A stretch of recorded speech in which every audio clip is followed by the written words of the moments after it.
जीवन बगिया ऐसी उलझी, फूल हो गए कम, कांटे ज्यादा, सिमटा जीवन, डूबी सांसें, आना है तो अब भी आजा, यदि आपने अभी तक आत्मसहार का एवं सत्य असत्य का स्वपन एवं मौजूदगी और सत्य की गैर मौजूदगी का पिछला अध्याय नहीं देखा है तो कृपया करके पिछला अध्याय देखें, उसके बाद ही इस अध्याय में प्रवेश करें। यह अध्याय मानवीय जीवन में सत्य की खोज में एवं सत्य की ओर ले जाने में बहुत ही मददगार है। ऐसा हो जाता है, मैं एक गांव में गया तो एक स्त्री 9 महीने से बेहोश है और चिकित्सक कहते थे कि वह 3 साल कम से कम बेहोश रह सकती है और जिंदा कोमा में पड़ी है। अगर यह स्त्री सपना देख रही होगी, 9 महीने से कोई और जरूर देख रही होगी। एक तो बेहोश पड़ी है और दूसरी स्त्री सपना देख रही होगी, तो 9 महीने में कोई भी उपाय नहीं है जानने का कि जो यह देख रही है वह सपना है और सपने में जो भी होंगे वे सब राजी होंगे। तो क्या 9 महीने लंबा होने से इसका सपना सत्य हो जाएगा? फिर भी नहीं। आज जिसे मैं अपना सपना देखता हूँ, कल हो सकता है वह समूह का सत्य भी हो जाए। अब्राहम लिंकन ने मरने के 3 दिन पहले सपना देखा है कि मेरी आधी रात उठ गया और अपनी पत्नी को उसने उठाया और कहा कि बड़ी हैरानी का सपना मैंने देखा है कि मेरी हत्या कर दी गई और मैं व्हाइट हाउस के फला फला कमरे में मुर्दा पड़ा हूँ।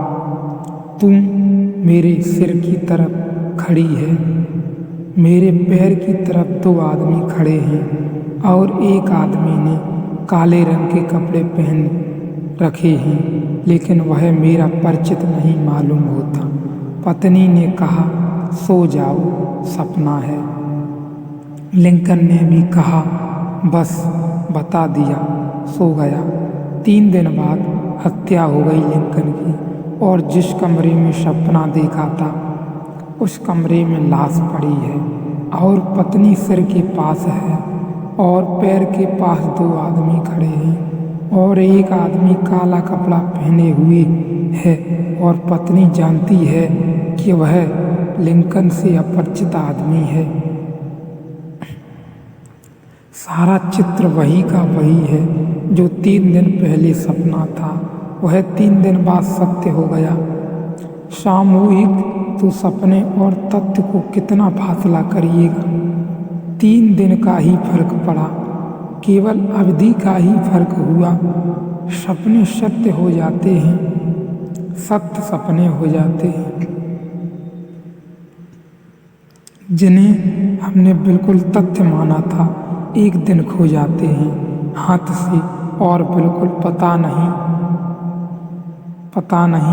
आज मैं किसी को प्रेम करता हूँ और मैं कह सकता हूँ कि जान दे सकता हूँ, यह प्रेम इतना सत्य है। और कल प्रेमी की कहीं राख भी नहीं मिलती, कहीं खोजे से धुआं भी नहीं मिलता कि जो आग इतने जोर से जलती थी वह कम से कम धुआं तो पीछे छोड़ गई होती। वह कहीं पता नहीं चलता। वह जो इतना सत्य था, इतना तथ्य था कि मैं जीवन दांव पर लगा देता, वह इतना असत्य हो जाएगा, यह किसने सोचा था? भौतिकवादी चिंतन 2 बातों में फर्क कर पाता है। केवल कहता है, एक तो है स्वप्न अर्थात अतथ्य फिक्शन और एक है तथ्य, और तथ्य से उसका मतलब है जिस पर अधिक लोग राजी हैं, समूह राजी है, और जिसकी वस्तुगत सत्ता है, जिसे हम वस्तुगत रूप से जांच परख सकते हैं। लेकिन उपनिषद का यह ऋषि कहता है, जो अविनाशी है वही सत्य है। हम 3 हिस्से करते हैं। स्वपन हम उसे कहते हैं जो व्यक्तिगत अनुभव है। जरूरी नहीं कि अतथ्य हो, तथ्य भी हो सकता है। कभी जो सामूहिक अनुभव है उसे हम तथ्य कहते हैं, लेकिन जरूरी नहीं कि सदा ही तथ्य हो। कभी स्वप्न भी हो सकता है।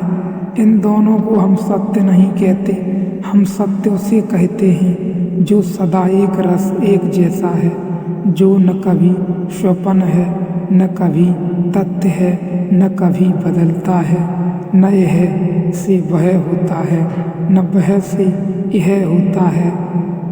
जो है बस है, उसके पहले हम सत्य को मानने को राजी नहीं हैं। इसलिए सत्य की हमारी परिभाषा अविनाश शाश्वतता की नित्यता को आधार मानती है।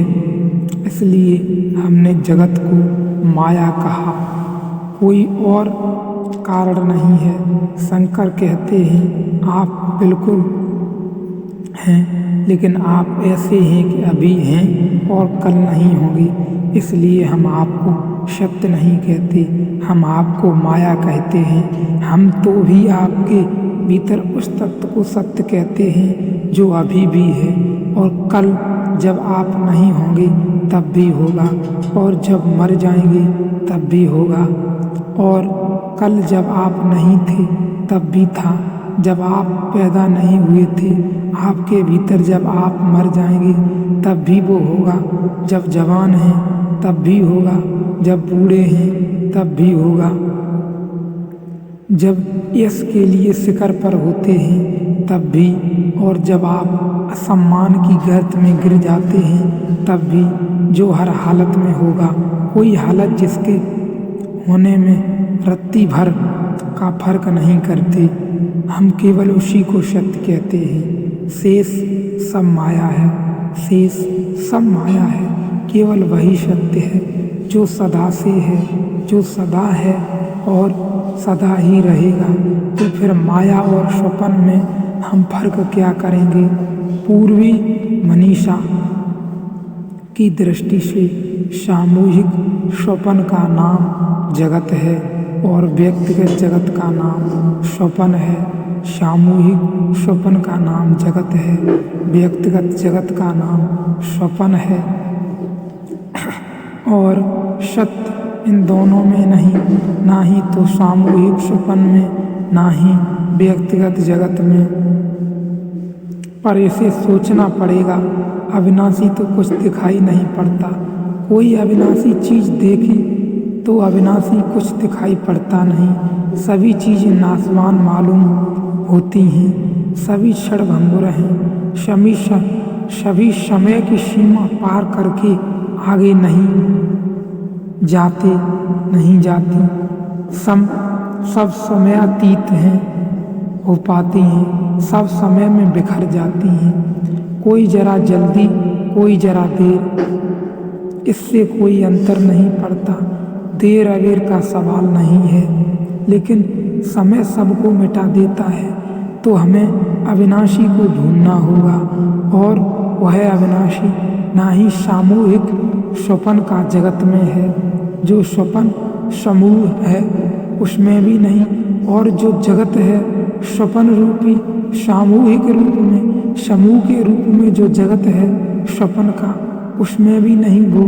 और जो व्यक्तिगत जगत का स्वप्न है उसमें भी नहीं है। जिसमें एक व्यक्ति स्वप्न देखता है उसमें भी वो नहीं है। जिसमें सारे संसार के व्यक्ति सामूहिक मिलकर स्वप्न देखते हैं उसमें भी वो अविनाशी नहीं है। तो उस अविनाशी को खोजना पड़े, ढूंढना पड़े।